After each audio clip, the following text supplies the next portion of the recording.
same exact thing is happening. They're still protecting the perpetrator. That's exactly what the cops did in my case. That's the same thing that the prosecutors did in my case. That's the same thing that the judge did in my case.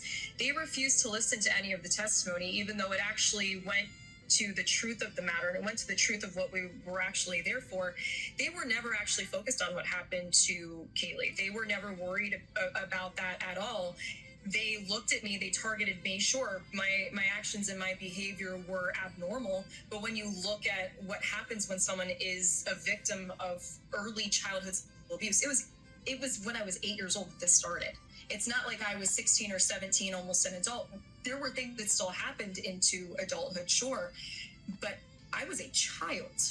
I was still a single-digit child being abused by my own father.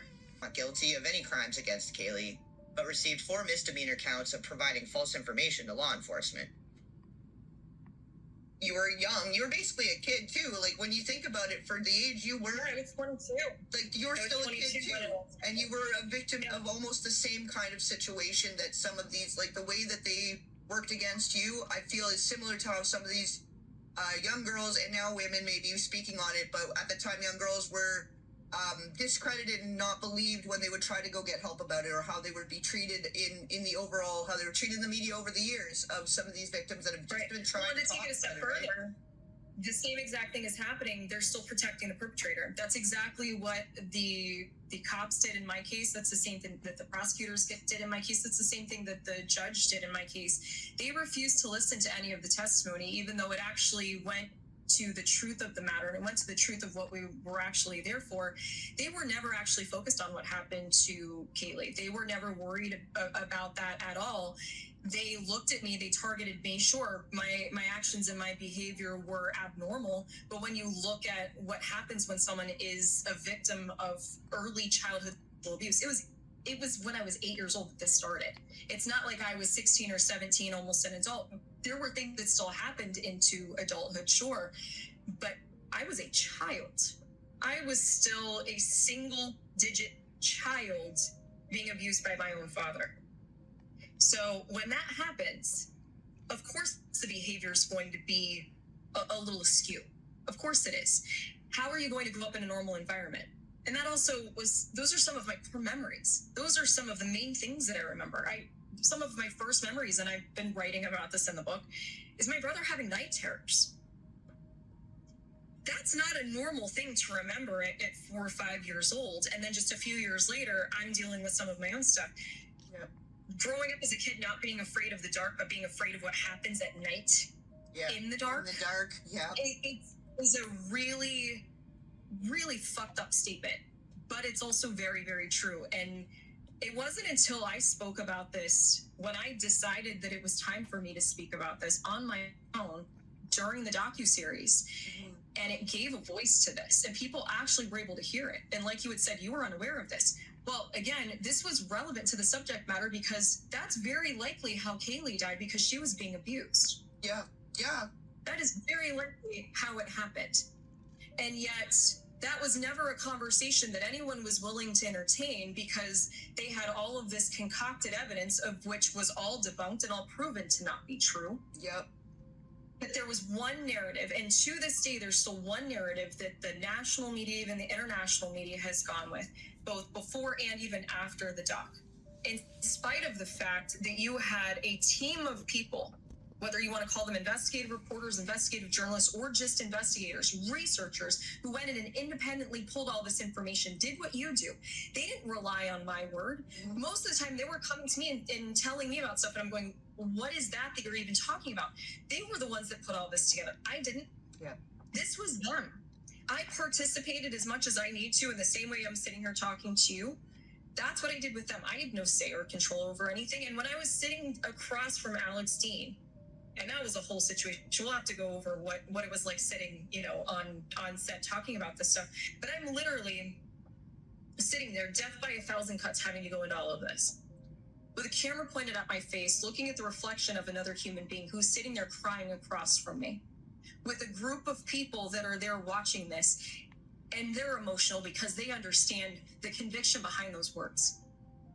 Some of them also being victims and survivors themselves, they understand it hits a different register for people when you hear someone and you see someone and you wonder why people are so mad and they're so upset.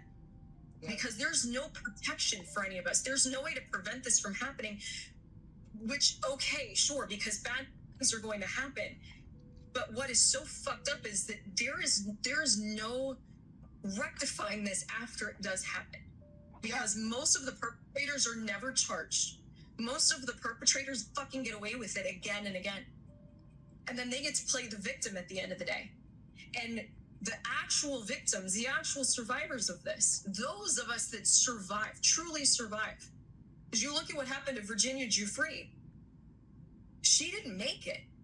Things I noticed watching some of his depositions and stuff, and just because obviously I did my homework before I even reached out to you, because it's like I don't really know how I feel about this right now, but this is a whole new layer now that I'm aware of the information of what she had tried to talk about, that it seemed like nobody had any interest to even investigate. I started digging into it and stuff, right? So, but it's all there, and the mannerisms and him getting upset, it's like he's almost, I could see where you're saying that and how that played out within those depositions and things, and like how he was almost like he was getting upset and inconvenienced for being questioned about it. But if you were a former law enforcement, this is due process, and you should know that you need to be eliminated as a suspect, or whether he was even fully a suspect. You were under a line of questioning because you should want to know what actually happened. You should want to know what happened. Everybody should want to know what happened and want the justice for it, right? Because if it wasn't you and it wasn't you and it wasn't you, who the fuck, right? So, sorry, I'm getting heated now too, because like. No, but this all stood out to me too, right? Isn't that a normal reaction when you look at it without a bias, when you look at it from an outside perspective? Yeah. You should be mad. You should be upset. Because I can look at it objectively. I mean, shit, this was almost 18 years ago that this started. Yeah. So I'm 40 years old now. A lot of things have changed. I was 25 after I was acquitted. Yeah. So a lot transpired in 3 years. A lot more has transpired in the last almost 15. And understandably so. But when you look at the way that all of this was framed out, take for example, which I don't know if this is in Cheney Mason's book too, or if it's only in Jose Baez's book, but they both at varying times talked about when they sat in the same room as my father before it became public about the conversations that I had during those evaluations. And where I was talking about having been victimized. He's in Cheney Mason's office, and he's in there with Jose and Cheney, and they're telling him what was said. They're trying to bring him and my mother in out of courtesy. And you can't see the air quotes, but I'm going to say that there were air quotes out of courtesy. No, they wanted to see what the fuck both of them were willing to say or going to say, right? We're talking, this was during trial times. So this was back 2011. That's how long ago this happened. Yeah. And they tell my mother. She gets upset, but she doesn't deny it. And then they bring in my father. And he's staring at them. And he doesn't get mad. He doesn't flip a chair. He doesn't jump across the table, which would be a normal response if you have two grown men telling you that you're being accused of having molested your child, your daughter. You'd think so, yeah. Most people would react in a way that would be adverse, right? Right. No, he puts his hands on both of his thighs, looks out the window, and I know Cheney has said this, and again, I'm pretty sure Jose said the same thing. It was at least a 30 count or 40 count before he finally utters his next words and says, "What else did she say?" Like, fuck. Oh my God. Again, verify it. You have sources. Admission of guilt. That's an admission of guilt. I'm sorry. It's either in both, or it's only in one of them, and I don't remember. I have I believe you. I honestly, like, because from some of the things he was saying too, that really just irked me. That didn't feel right, and like during the funeral service, at most my family especially. Talking about missing the sweet smell of sweat from my child. Oh my God, yeah. That's something I will say. That first of all, that's my child. Moms usually say that when we talk about how stinky our babies' feet are, because all babies have stinky feet. It's like a rite of passage. How would he know what my child smelled like after she woke up or when she was Or asleep? just the way he said it was very, like, that stood out to me to be, like, a damning moment. I'm thankful for everyone that's here today to pay tribute to a beautiful little girl who not only meant the world to me, but meant the world to my family, and so many of you that never got a chance to actually hug her, smell her hair, smell the sweet sweat when she came in from outside. To hear her call me JoJo. Sure, I was Grandpa, but I was JoJo to her. Some days when I wouldn't maybe just pay attention to her for just a second, she would get right in my face and, JoJo? Grandpa JoJo, George. She knew me. She knew how to push me to smile at her and hug her. I miss that kiss on the cheek, that special hug that I tell everyone it's so great to get a hug from someone, but to get a hug from a small child, that gives me energy like you couldn't imagine. Like, Yeah. Every ounce of shred of my And body, again, red alert. remember, that was at the beginning. Yep. So that was well, I was going to say in 2019, I was going to misspeak. It was in 2009. Yeah. Like, the signs That was were already after, there. right? Like, that's what hurt my heart about it the most. Is Oh, like this- looking back, the signs were there, and then she's saying it, and she's fucking, ooh. And then obviously the signs of the outcome of trauma, and how you described it in the documentary too. Like, that hit home for me too, of how the compartmentalizing and the lock boxes, how you described it. That stands true for so many people that are a survivor of abuse and have had to partition and compartmentalize. It's about surviving moment to moment. It's about surviving day to day. It's not even about surviving the future, because you don't even know if you have a future. Because there's so many of us that don't make it. There's so many of us that don't ever have a real future. Yeah. No matter how much work you do, no matter how much therapy, no matter how much time passes, it's still there. It still lives within inside of you. It still resonates inside of you. It turns into a scar that you pick at, and it's something that you can still almost physically see. Some people have physical scars from that trauma. So allow me to the title of her upcoming memoir. She's offering an exclusive preview on her Substack. The links to everything, as always, will be in the description. I'm also able to gift some subscriptions, and I'll explain how you can participate at the end of the video.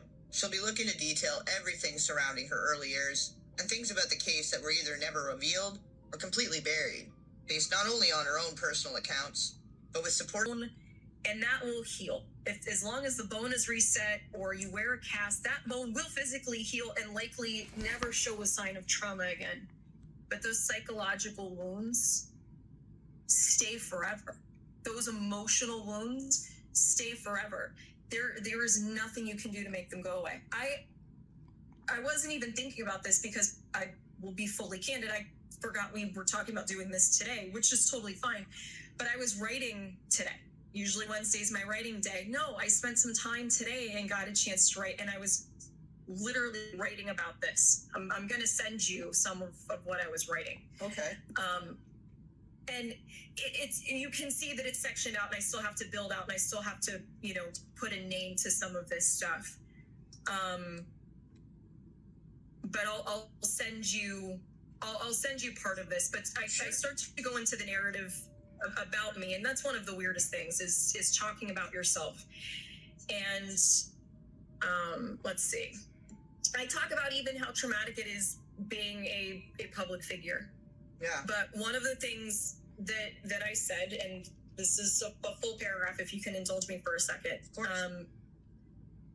We are surrounded by stories, some positive, many negative. Certain stories like those surrounding claims of sexual assault are becoming more frequent, and it is not because this is a new or novel act being committed.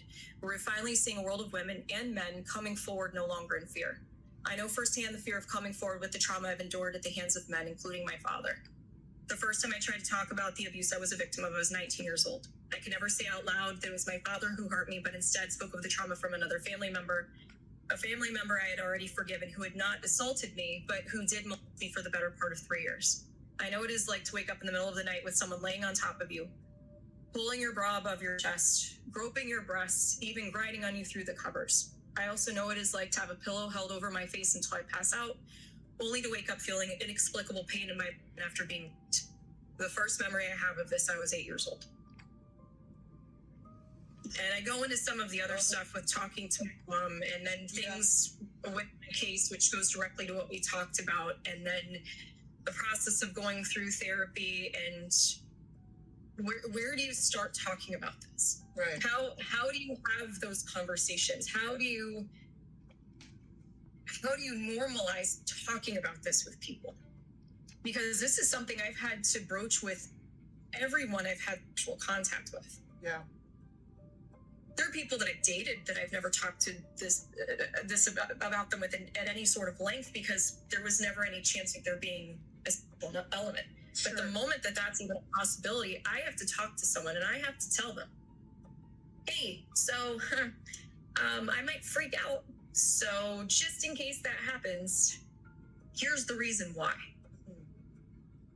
And that is an awful feeling. Yeah. Because you don't know how someone's going to react. That is the furthest thing from a turn on. That is, and for anyone that is a turn on for, which, you know, we now know there's millions of men that think that this is the best fucking thing. And there's a special place in the hell that I don't believe in for those kinds of people. Yeah. But that's part of the reality. Because I can't hide that now. I've done too much work. And I've done too much to get to this place. I can't compartmentalize that part of my life anymore. Yeah. And it's freeing and traumatic all at the same time. Because I also have to say, by the way, please don't ever like grab a pillow and put it over my face. Like, I'm not pillow fight people. It's not funny for me. And I talked about this when filming the doc. And this is one of many things that doesn't make the final cut. You know, 6 months of footage and only so much is going to make it. Well, that's what the book's for, right? So yeah, that's what we're here for. The book is for. Yeah. And this is also part of the reason I've had hives today. Oh, maybe the stress. Oh, I'm sorry. Oh, I'm so sorry. But I think it's like, this is part of the healing, I think, for you to actually be heard, to have it put out there and the full story to be heard. I think for you will be such a cathartic and healing part of it, because of what you were painted so much as in society and by the media. And like you said, just that alone of being a public figure comes with its own bullshit, right? And just the stalking and the harassing and the paparazzi and whatever bullshit comes with that too, right? Well, and also having to vet your friends more, and if anything, it makes you more cautious, and it makes you smarter. And you know, I respect the people that choose this life, they're artists and musicians, and the influencer thing to me is a totally separate conversation. It's fascinating and also troubling how many people just want so badly to be this embodiment of what Andy Warhol said, which is in the future everyone will be famous for 15 minutes, and here's fucking social media and everyone trying to have 15 minutes. It's so crazy. But then you remind people the internet is forever, and it's true. You know, it's totally true. But where there's all bad stuff you can find on the internet, there's so much good stuff that you can find on the internet, and you've been able to find this stuff yourself. That's what I spend my time doing is finding information. It's, you know, we do this in different ways and for different reasons, but we're both researchers at heart, and it's fascinating. It's fascinating the dynamic of this. Yeah. But it's important too. Like, sorry. Yeah, it's also detrimental because you go down that rabbit hole and you're seeking answers, and whether you're seeking answers for me to try to help a case, or I'm seeking answers to try to pacify my own curiosity about something, or there's a third side to that now. Whereas I'm still trying to find answers about my own life. Yeah. Yeah. All of these years later, I said that during the doc and I meant it. It was the truth then, and 4 years later, it's still the truth now. Yeah. That still hasn't changed. But I'm the one that I expect answers from. How am I supposed to continue to confirm a negative? Yeah. Well, and I guess what it is. I guess this is why it's so important to have these conversations, like in how you were saying about some of the triggers that it's almost like become a dysfunction for you as a result. That is a lifelong thing. Some of those things that I think to bring to the forefront and to be able to normalize the conversation around the whole sphere of it and the whole outset, and how long it takes to try to heal from certain things, and like you just said, still trying to figure it out throughout your life, probably still going to be having new revelations about certain aspects, right?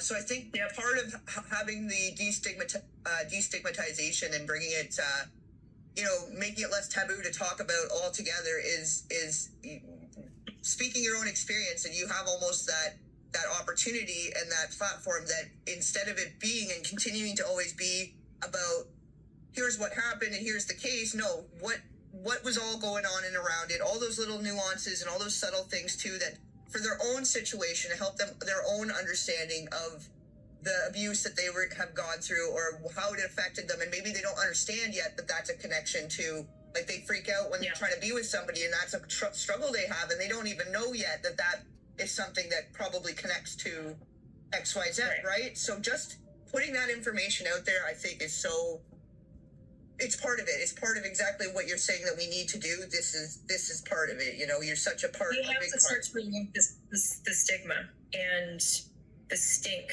that is associated with being a victim and a survivor of sexual assault, of molestation, of abuse. Whether you are an adult or a child, it is still relative. It is still meaningful. It is still impactful, and it still has real life, long-term collateral repercussions. And the real reason the stigma is out there is not because people are afraid of the information. It's because the people who perpetrate these crimes do not want to be held accountable. They want for victims and survivors to continue to be afraid and to continue to stay underneath that umbrella of power that they ultimately have over you. And this is something that every single person that I've spoken to that has, even in just in a domestic violence situation, even those cases go unreported and underreported. All of these situations, there is statistical data that backs it up. And yes, women are still more likely to talk about it than men will, because the stigma for men being victims is far more polarizing. But it's still there and it still happens. And it is so devastating. You become